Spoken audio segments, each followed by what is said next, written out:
Hi,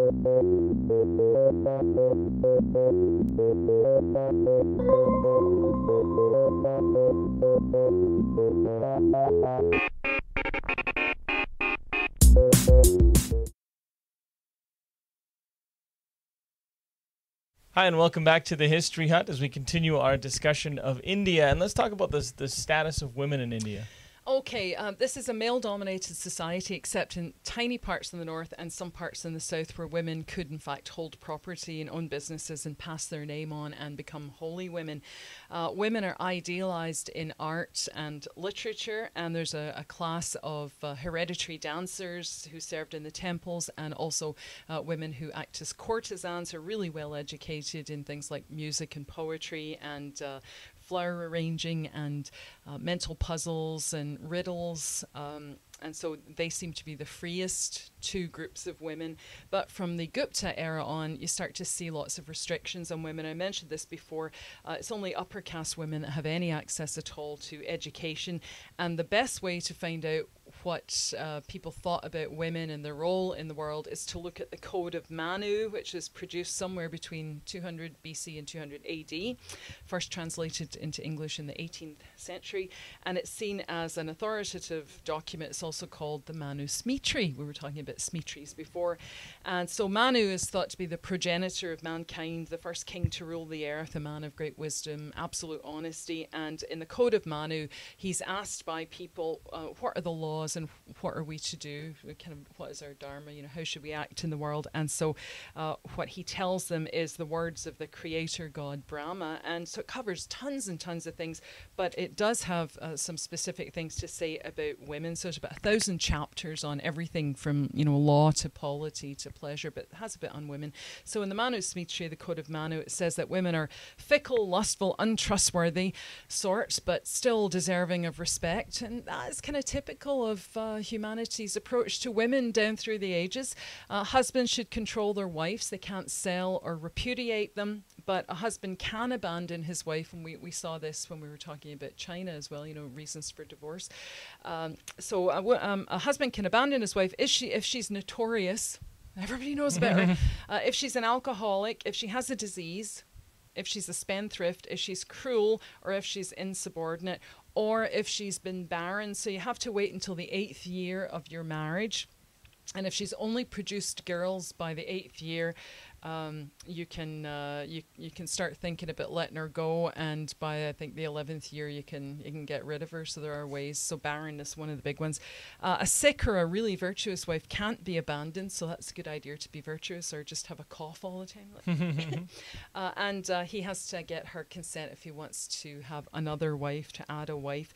For women, lifelong monogamy is the ideal, and I mentioned before that widows can't remarry. They have to go to an ashram and live the rest of their life fasting and kind of a very, very rigorous life. Women can't marry out of caste, and of course parents of young girls want to control their sexuality, and so marriages are arranged by parents. And there are actually 10 kinds of unions and 8 kinds of marriages. You'd expect that there'd be lots written about this. One kind of marriage would be if a father gives a daughter to the priest for sacrifice. That would be one kind of marriage, but not your normal one. 10 kinds of union if a woman is bought or if a woman goes willingly to a marriage. And the kind of typical age of marriage was that you were to be married about 3 months after your first menses, so that you're not going to get pregnant, you're not, your chastity isn't going to be in question. So child brides are very common. Unmarried women are seen as a liability, can bring shame to the family through their uncontrollable libido. We've seen this attitude towards women all over. And according to Rosalind Miles in her book, The History of Women, there may have been a shortage of women because of all the invasions from the north. That makes, some kind of sense. Also, famines were regular, and women's fertility, we know, decreases during famines, and female infanticide was also practiced until the 19th century. So all those reasons would contribute to a lack, maybe, of women, and want to get as many of them married as quickly as possible. And of course, the fact that there's a high death rate. She's actually talking about the later period, but it's the same tradition, so I'm not sure if it just didn't keep stats. So high death rate amongst girls who married too young and had their pelvises crushed by the husbands, old guys and stuff.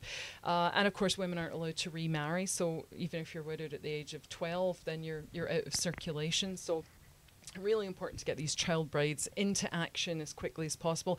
So the bride was to be 1/3 of the groom's age. The perfect age was 8 and 24. So 8 for the girl, 24 for the guy. But quite often it was older men as well, and this is still an issue to this very day. There's a really good NFB documentary called Of Hopscotch and Little Girls, and it looks at the condition of little girls in 7 parts of the world, and one of them is talking to a wee girl who's like 12 and about to be married off, and asking her what she feels about this. And remember we talked about the practice of sati or suti, throwing yourself on the funeral pyre of your husband. So things become increasingly difficult for women after the Gupta period. Now, I guess we talk about the sex manuals. You always want to do that, yeah. No, remember we talked about the 4 aims of Hinduism, and one of them was kama, and so sex was seen as part of being in tune with the infinite.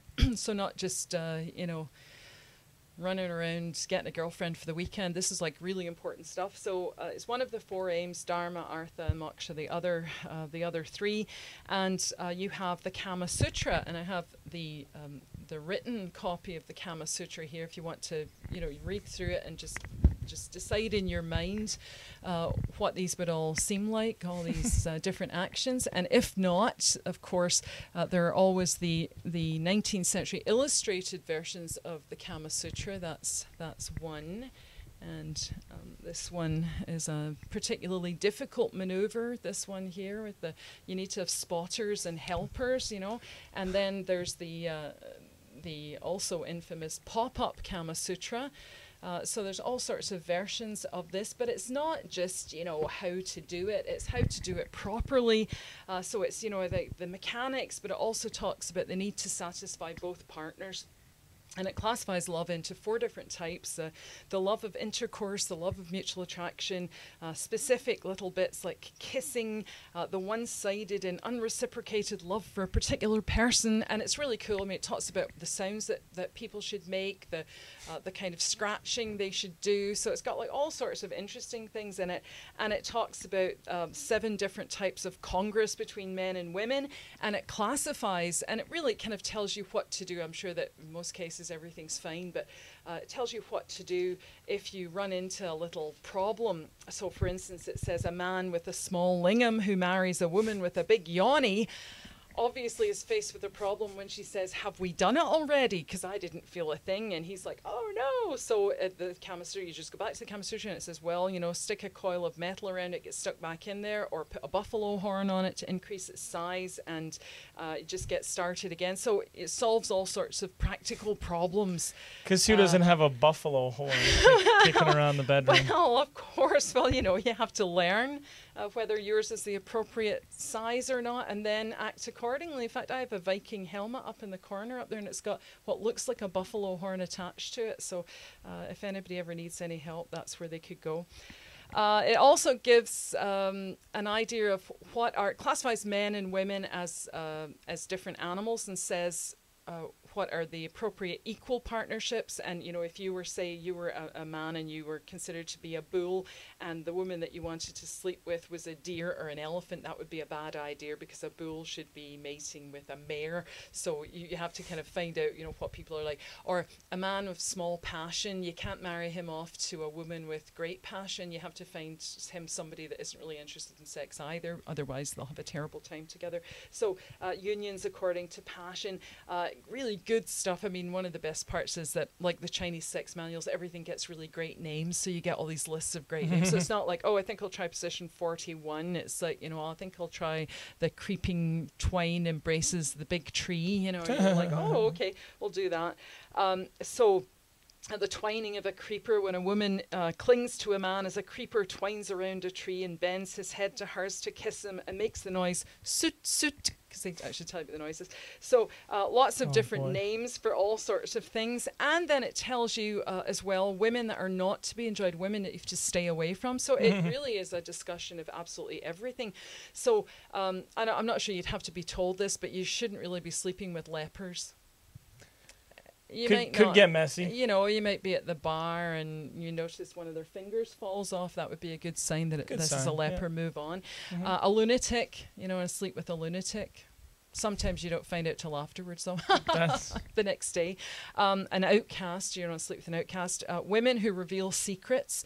Women who are extremely black. Women who are extremely white. Women who seem to want sex and talk about it.